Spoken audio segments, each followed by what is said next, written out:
தமிழகம், புதுவை மற்றும் காரைக்கால் பகுதிகளுக்கான தினசரி வானிலை அறிக்கை. கடந்த 24 மணி நேரத்திற்கான வானிலை தொகுப்பு. தமிழகத்தில் ஒரு சில இடங்களில் லேசான மழை பெய்துள்ளது.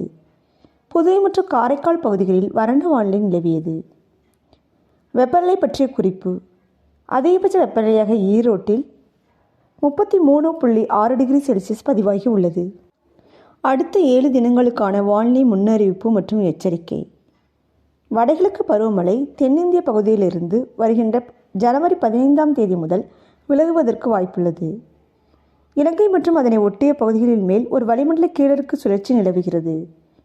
13ஆம் தேதியில் தென் தமிழகம், டெல்டா மாவட்டங்கள் மற்றும் காரைக்கால் பகுதிகளில் லேசான மழை பெய்யக்கூடும்.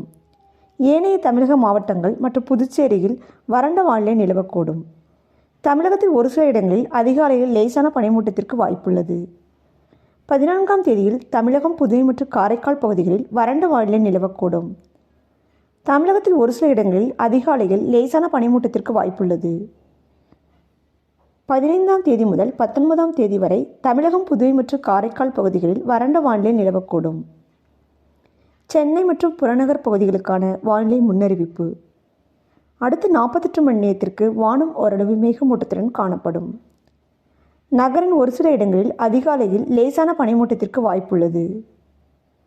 அதிகபட்ச வெப்பநிலையாக 31 டிகிரி செல்சியஸ் மற்றும் குறைந்தபட்ச வெப்பநிலையாக 23 to 24 டிகிரி செல்சியஸாக இருக்கக்கூடும்.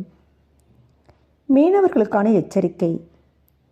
13ஆம் தேதியில் குமரிக்கடல் மற்றும் அதனை ஒட்டிய மாலத்தீவு பகுதிகளில் சூறாவளி காற்று மணிக்கு 45 முதல் 55 கிலோமீட்டர் வேகத்திலும் இடையிடையே 65 கிலோமீட்டர் வேகத்திலும் வீசக்கூடும்.